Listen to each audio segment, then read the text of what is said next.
Hello everyone, welcome back to our YouTube channel. मेरा नाम है सरताज खान और आज हम स्टडी करने वाले हैं इंट्रोडक्शन ऑफ मैक्रो इकोनॉमिक्स।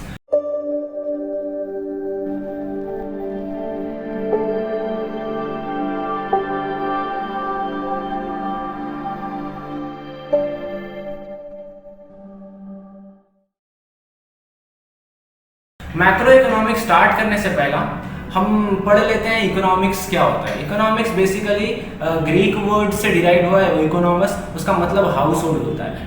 अगर सिंपल वर्ड्स में बात करें तो economic is a study of human behaviour and human wants. ठीक है। उसके बाद इकोनॉमिक्स जो है वो दो पार्ट में डिवाइड हुआ है, एक माइक्रो इकोनॉमिक्स एंड दूसरा मैक्रो इकोनॉमिक्स। माइक्रो इकोनॉमिक्स में हम स्टडी करते हैं individual problems and macro economics में हम स्टडी करते हैं नेशनल और इंटरनेशनल लेवल का प्रॉब्लम। ठीक है। उसके बाद micro economic is a study of particular firm, particular house hold, income etcetera. But macro economic is a study of national income, aggregate demand and aggregate supply of the economy. I hope आपको basic difference समझ में आ गया होगा micro economics and macro economics के बीच का। ठीक है। उसके बाद हम अपना नेक्स्ट क्वेश्चन स्टार्ट करते हैं जो कि है importance and significance of macro economics. बहुत ही इंपॉर्टेंट क्वेश्चन है ये आपका।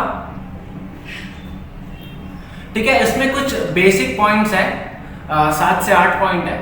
आपको 10 मार्क्स के लिए क्वेश्चन आता है ये एग्जाम में, तो इसको हम अच्छे से स्टडी करेंगे कि what is the importance of macro economics. एक एक पॉइंट से स्टार्ट करते हैं। First point is functioning of an economic system. अच्छा, अपना जो इकोनॉमी है वो बहुत ज़्यादा कॉम्प्लेक्स है। ठीक है। उसको अंडरस्टैंड करने के लिए हमें किसका इस्तेमाल करना पड़ेगा? मैक्रो इकोनॉमिक्स का। एंड मैक्रो इकोनॉमिक्स यूज कैसे करेंगे हम? मैक्रो इकोनॉमिक्स हमें एक बर्ड आई व्यू देता है। आसमान के ऊपर से जब हम नीचे देखते हैं तो हमें काफ़ी सारी चीज़ें डिटेल में समझ में आती है। तो सिमिलरली मैक्रो इकोनॉमिक्स भी हमें वो बर्ड आई व्यू देता है कि हम जो नेशन में जो प्रॉब्लम्स है उसको अच्छे से समझ पाए और उसको डिटेल में एनालिसिस कर पाए। ठीक है। उसके बाद सेकेंड पॉइंट है formulation of economic policies. Macro economics he help करता है कि आप अच्छे पॉलिसीज फॉर्मुलेट कर पाओ for the betterment of national. ठीक है। एंड वो पॉलिसीज कौन कौन से होंगे? वो फिजिकल पॉलिसी होगा, वो मॉनेटरी पॉलिसी होगा, इंपोर्ट एक्सपोर्ट पॉलिसी होगा, एक्सेट्रा। ठीक है। उसके बाद मैक्रो इकोनॉमिक्स में हम स्टडी करते हैं माइक्रो इकोनॉमिक्स को, बिकॉज मैक्रो इकोनॉमिक्स में माइक्रो इकोनॉमिक्स की स्टडी जो थियरी है वो बेसिकली वो यूज की जाती है to understand the economy better. For example अगर आप माइक्रो इकोनॉमिक्स में आप क्या करते हो? आप किसी एक पर्टिकुलर फर्म को स्टडी करते हो, करेक्ट? अब उस फर्म को स्टडी करने के बाद आप दूसरे फर्म को स्टडी करते हो। ये सब माइक्रो लेवल पे हो रहा है। बट अभी सब आपने सारे जो फर्म को स्टडी किया है माइक्रो लेवल पे, अब उन सभी फर्म का डेटा आप एक साथ रखते हो तो वो कौन सा स्टडी हो जाएगा? मैक्रो लेवल का स्टडी हो जाएगा। एंड उससे जो आउटपुट आएगा वो यूज हो जाएगा एट अ मैक्रो लेवल। ठीक है। उसके बाद macro economics solve economic problem. Economic problems India में कौन कौन सी है? अनएम्प्लॉयमेंट, पॉवर्टी, इन्फ्लेशन, ये सब इकोनॉमिक प्रॉब्लम है इंडिया की। और मैक्रो इकोनॉमिक थियरी का इस्तेमाल करके हम इन सारी प्रॉब्लम्स को दूर कर सकते हैं। ठीक है। उसके बाद मैक्रो इकोनॉमिक्स प्रोवाइड इंफॉर्मेशन कौन कौन किस किस रूप में प्रोवाइड की जाती है?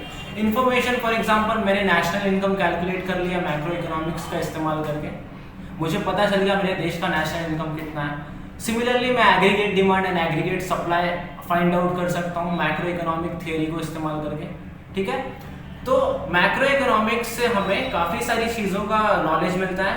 फर्स्ट इज नेशनल इनकम कितना है अपने देश का, एग्रीगेट डिमांड कितना है, एग्रीगेट सप्लाई कितना है अपने इकोनॉमी में।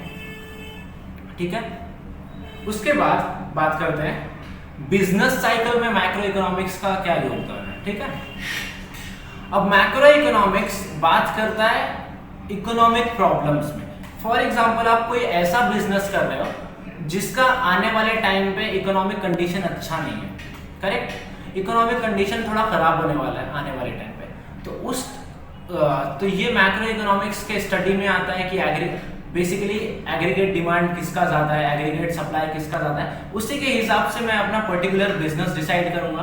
अभी फॉर एग्जांपल मैंने कोई बिजनेस स्टार्ट किया है और उस बिजनेस का एग्रीगेट डिमांड आने वाले टाइम पे कम होने वाला है एज पर मैक्रो इकोनॉमिक का थियरी, मैक्रो इकोनॉमिक के स्टडीज के हिसाब से। तो मैं पहले से ही प्रिपेयर रहूंगा मेरे बिजनेस साइकिल के लिए कि हाँ मेरे बिजनेस में गिरावट आने वाली है, correct. Similarly macro economics inflation और डिफ्लेशन के भी बारे में बताता है, because it helps to analyse and understand the effects of inflation and deflation.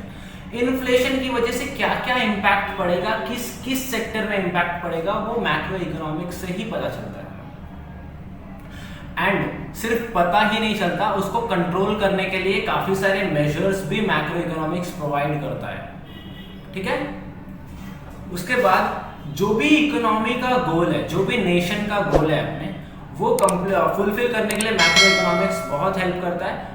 For example क्या क्या गोल हो सकते हैं, to achieve higher level of national income, to achieve greater GDP, ये सब क्या हो सकता है, हमारे गोल्स एंड ऑब्जेक्टिव हो सकते हैं ऑफ द इकोनॉमी। तो इन सभी को अचीव करने के लिए मैक्रो इकोनॉमिक्स बहुत ज़्यादा रोल प्ले करता है। आई होप आपको इम्पोर्टेंस समझ में आ गया होगा। तो स्टार्ट करते हैं नेक्स्ट क्वेश्चन, जो कि है scope and subject matters of economy. तो इसमें काफी अभी स्कोप मतलब क्या होता है कि मैक्रो इकोनॉमिक का दायरा कितना बड़ा है, क्या क्या चीजें मैक्रो इकोनॉमिक्स कवर करता है। तो इसमें नेशनल इनकम भी आता है, एम्प्लॉयमेंट भी आता है, जो कि हमने इंपॉर्टेंस में पढ़ लिया है। थियरी ऑफ मनी का स्टडी करता है मैक्रो इकोनॉमिक्स, ठीक है। जनरल प्राइस लेवल क्या चल रहा है अपने इंडिया का, डिस्ट्रीब्यूशन थियरी के बारे में पढ़ते हैं हम लोग, और most importantly theory of international trade के बारे में भी स्टडी होता है, ठीक है। तो एक एक पॉइंट डिटेल में स्टडी करते हैं कि बेसिकली किस किस लेवल पे या स्कोप कितना बड़ा है मैक्रो इकोनॉमिक्स का। तो सबसे पहले थियरी ऑफ नेशनल इनकम, ठीक है। मैक्रो इकोनॉमिक स्टडीज, एक minute, macroeconomic studies the concept of national income such as GDP, GNP and so on. जैसा कि हमने इंपॉर्टेंस में पढ़ लिया है, जैसा कि हमने इंपॉर्टेंस में पढ़ा है कि macro economic is a study of national income. तो जाहिर सी बात है, अगर एक मैक्रो इकोनॉमिक्स नेशनल इनकम का स्टडी है तो इस पे काफी सारा डिटेल में इवैल्यूएशन होगा। नेशनल इनकम को अंडरस्टैंड किया जाएगा कि नेशनल इनकम क्यों हमारा स्लो रेट से बढ़ रहा है, या फिर इसको इम्प्रूव करने के लिए हम क्या कर सकते हैं, ये मैक्रो इकोनॉमिक्स में डिस्कस किया जाएगा। Because national income is a part of macro economics, not a part of micro economics, बराबर। उसके बाद थियरी ऑफ एम्प्लॉयमेंट की बात करता है। अभी काफी सारे इकोनॉमिस्ट ने ना एम्प्लॉयमेंट्स की थियरी दी हुई है, सच कौन सी, classic theory, Keynesian theory and other model theories हैं, जो कि है ना मैक्रो इकोनॉमिक्स में ही कवर होता है। Because employment is a national issue, individual issue नहीं है ये, ठीक है। उसके बाद थियरी ऑफ मनी। अब मनी कितना सर्कुलेट करना है इकोनॉमी में, मनी का डिमांड एंड सप्लाई कैसे डिसाइड होगा इकोनॉमी में, ये भी स्टडी हम मैक्रो इकोनॉमिक्स में ही करने वाले हैं, ठीक है। उसके बाद journal price level, inflation and deflation कितना चल रहा है इंडिया में या अपने नेशन में या इंटरनेशनली, अगर हम अपने इंडियन रुपीस को एक्सचेंज के रूप में कन्वर्ट करना चाहें यूएस डॉलर के साथ, तो उसका रेट कंपैरिजन कैसा चल रहा है, वो भी हम स्टडी मैक्रो इकोनॉमिक्स में ही करते हैं। उसके बाद theory of distribution, distribution of what, distribution of resources, distribution of income, ये सब हम फॉर एग्जाम्पल एक नेशनल इनकम है, ठीक है। अपने देश का नेशनल इनकम किस में डिवाइड होगा, पर कैपिटा इनकम के बेसिस पे सभी इंडिविजुअल्स को डिवाइड होगा, करेक्ट। अब उन इंडिविजुअल्स को कितना इनकम डिस्ट्रीब्यूशन हो रहा है, ऐसा तो नहीं हो रहा है कि एक ग्रुप ऑफ पीपल ऐसा है जो काफी रिच है और एक ग्रुप ऑफ पीपल ऐसा है जो काफी पुअर है। तो ये जो डिफरेंस है उसको कम करने के लिए मैक्रो इकोनॉमिक्स का इस्तेमाल किया जाता है कि जो भी है इनकम लेवल इंडिया में या फिर हमारे नेशन में या फिर किसी भी नेशन में, तो उसका है ना इनकम डिस्ट्रीब्यूशन इक्वली होना चाहिए। तो इक्वली इनकम डिस्ट्रीब्यूशन के लिए गवर्नमेंट है ना काफी सारी स्कीम्स लेके आती है, जैसे सब्सिडीज, टैक्सेस, जो ज़्यादा कमाता है वो ज़्यादा टैक्स भरता है, जो कम कमाता है वो कम टैक्स भरता है। ये सभी फॉर्म्स में गवर्नमेंट ये थियरीज को इम्प्लीमेंट करती है, ठीक है। And last point is theory of international trade. तो मैक्रो इकोनॉमिक्स इंटरनेशनल ट्रेड को भी कवर करता है, ऐसा नहीं, बिकॉज इंटरनेशनल ट्रेड किस लेवल पे होगी, नेशनल लेवल पे, करेक्ट, वो माइक्रो इकोनॉमिक्स में कवर नहीं होगा। इसमें काफ़ी सारी प्रॉब्लम्स को सॉल्व किया जाता है, जैसे balance of payment, effects of foreign exchange. अब फॉरेन एक्सचेंज में प्रॉब्लम क्या आता है कि इंपोर्ट एक्सपोर्ट में प्रॉब्लम क्या आता है कि फॉर एग्जांपल किसी भी कंट्री का रेट चल रहा है 80 रुपया Indian rupee, 1 Indian rupee is equal to 80 rupees of another country, या फिर $1 इंडिया में अभी 80 रुपये का चल रहा है, ठीक है। तो बट आज की डेट में अगर मैंने ट्रांजैक्शन किया $1 का, तो मैं 80 रुपये में वो ट्रांजैक्शन एग्जीक्यूट कर पाऊंगा। बट अगर मैं वो नेक्स्ट डे ट्रांजैक्शन करता हूँ और वो नेक्स्ट डे जो फॉरेन एक्सचेंज रेट है वो 82 रुपया हो गया, तो फिर मुझे $2 का नुकसान हो जाएगा अगर मैं परचेज कर रहा हूँ। और सिमिलरली अगर मैं वो सेल कर रहा हूँ, अगर मैं एक्सपोर्ट कर रहा हूँ, तो उस केस में मुझे $2 का बेनिफिट हो जाता है। तो ये जो प्रॉब्लम है फॉरेन एक्सचेंज रेट्स का, वो भी मैक्रो इकोनॉमिक्स सॉल्व करता है। आई होप आपको लेक्चर समझ में आ गया होगा। कुछ भी डाउट होगा या फिर ऐसा लग रहा है कि कहीं पे ज़्यादा एक्सप्लेनेशन की ज़रूरत थी और मैंने कम एक्सप्लेन किया है, तो आप प्लीज़ कमेंट सेक्शन में इसको एड्रेस कर दीजिएगा। नेक्स्ट टाइम इस पर ध्यान दिया जाएगा। Thank you so much.